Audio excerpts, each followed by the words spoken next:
All right, what's up, guys? Today we're going to hop into the NBA bets for today, Thursday, February 29th. It is a leap year this year. Hopefully that brings us some luck. Last time I posted bets on Tuesday, we went 5 for 5. Let's keep it rolling. Yeah, we got some player props, some parlays, some game props. We're going to hop into all of them. You already know how we do it. Let's get it. We're going to start with the player props today. First one is Tyus Jones under 12.5 rebounds and assists. So I think this line's a little inflated just because his last couple of games he has been hot. Like last game against the Warriors, he had 17 assists. So I think that's why this line is inflated. I think this line's way too high. He on this season he only averages 7 assists and 2 rebounds. So he's around 10. So this is super inflated and it's plus money, a good bet. So yeah, I like this bet just because he doesn't even average this on the season. All right, for the next player prop, we're going to stay in that same game. We're going to do Kyle Kuzma over 22.5 points. So this Wizards team is terrible, man. They have no offense. Kuz is really the only one that takes the shots and makes the shots. And it's a revenge game for him. He's played 3 games against the Lakers in his career, and he's averaging around 24 points a game. So just with the history of him playing the Lakers and him taking the only shots, I like the chances of him going over 22 points. All right, next one is another points prop. We're going to go into the Hawks versus the Nets. We're going to take Jalen Johnson over 16.5 points. So he's been on fire recently, especially with Trae Young out as well. In the games with Trae Young out with injury, he's over 20 points a game. And in three out of his last 4 games, he's gone over 16.5. He's taken the majority of the shots. Him and DeJounte Murray are really the only ones taking a lot of the shots, and the Nets just aren't a good team. So 17 points I don't think is really that much for Jalen Johnson, especially the way he's been playing lately. We're going to stay in this same Hawks-Nets game. We have another points prop. We got Mikal Bridges under 23.5 points. I also think this line is inflated. His season average for points is 21 points a game, and this line's 3 points above. I think the reason why it is this high is because on the year, the Hawks defense has been really bad, one of the worst in the league. But with Trae Young out, the Hawks are always better defensively with Trae Young out. Trae Young is a really bad defender. With Murray guarding the guards, it just changes the Hawks defense. So for that reason, I like Bridges under the points today. Our last player prop of the day, we're going to go to the Jazz and Magic game. We got Colin Sexton under 25.5 points, rebounds, and assists. A couple reasons why I like this line. One, the Magic are one of the best defenses in the league this year, especially against guards. The duo of Suggs and Fultz, I think is going to give Sexton a lot of trouble. It's going to have trouble scoring, I think. Another reason why is ever since Keontae George for the Jazz has gotten more opportunity, more minutes, Colin Sexton's opportunity minutes have gone down, as well as already having to compete with Jordan Clarkson. So I just think the competition with George and the competition against the Magic is going to hold Sexton under this line. All right, we're going to hop into the game lines first. We'll start with the over-under picks. We got a couple. The first one, we're going to go back to that Nets Hawks game. I like the under 226. I went ahead and bought a couple points just to give myself a little bit of wiggle room. So I know typically the Hawks are an over team. You smash the over because their defense is terrible. But like I talked about before, without Trae Young, they're playing good defense. And not only do they play better defense with Trae Young, they don't score as many points as Trae Young. Trae Young is a great offensive player, so they're playing better defense and not scoring points. So that's going to equal to less points for the Hawks. And then they're playing the Nets, who are one of the worst teams offensively in the league this year. They're terrible. Sometimes they don't even break 100 points. With those things combined, I just like the under for this game. Next one, we're going to hop into another over-under. We're going to go to the Nuggets versus the Heat. So the line I got is 212. I went ahead and bought points again. I almost always buy points. You guys know how I do. I always buy points. But if you look at the trends, this actually would lean toward the under just because the Heat are good defensively always, and the Nuggets are a good team. And the Nuggets coming off a back-to-back. So usually the combination of the Heat and the team coming off the back-to-back will always be an under.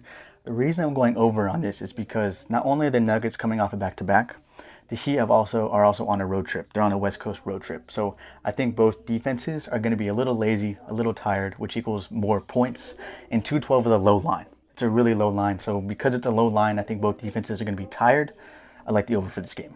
All right, the last over-under we're going to take is actually a team total. We're going to take the Orlando Magic over 115 points. So the Magic aren't the best offense team in the league. They really aren't. They're actually like in the middle. They're more of a defensive team, but the Utah Jazz, man, are so bad defensively. They basically shit out 120 points every game. They give up 120 points every single game, man. Go look at their game log, man. They gave up 115 to the Hornets the other day, and the Hornets are one of the worst offenses in the league.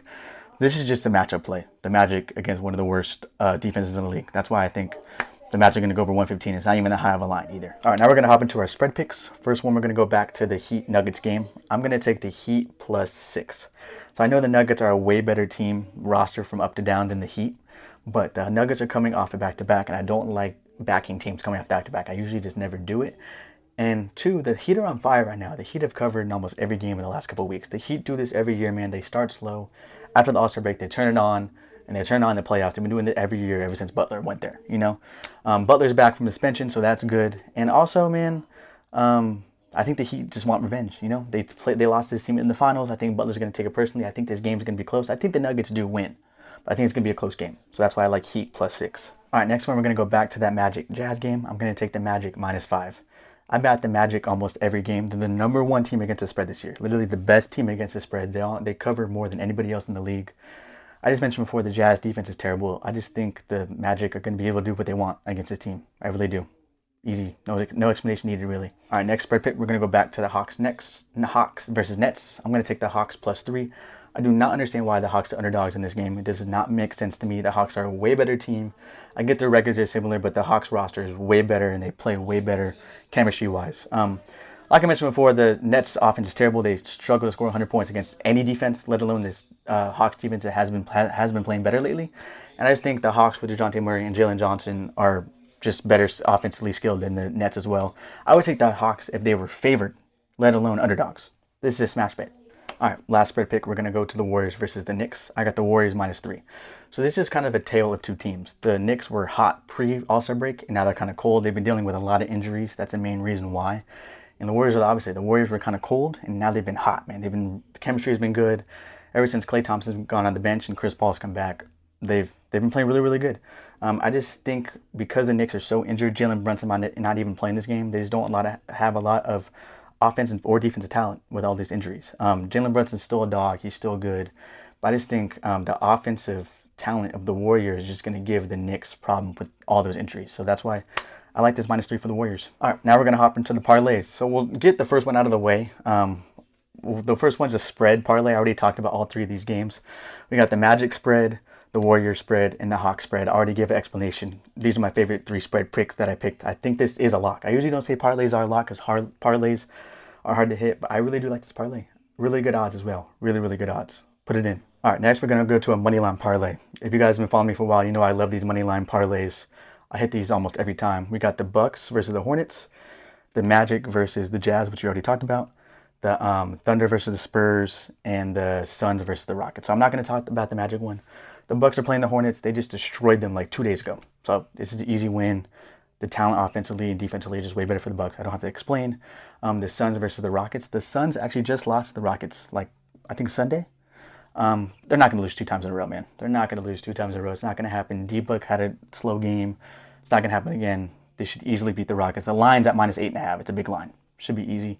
And then the Thunder versus the Spurs. This is another history thing. The Thunder have destroyed the Spurs every time they played them this year. The Thunder are one of the hottest teams in the league. I think Shea is going to give them problems. Chet's going to give them problems. It's 4 favorites. I don't really have to do too much explaining. It's 4 favorites parlayed for plus money. Love this bet. Last parlay is going to be 2 heavy favorites, the Bucks and the Thunder. You guys already know this is how I love betting heavy favorites. I love parlaying them to win first half, win the game. All these 2 teams got to do is be leading a half and to win the game, and we hit. And this is pretty good odds. This is close to even money. These usually always hit. Every once in a while, the teams like start slow and we don't hit first half, but these almost always hit. Put it in. These are all the bets, man. Hopefully we ride this. Hopefully this leap year luck helps us. Let's make money, guys.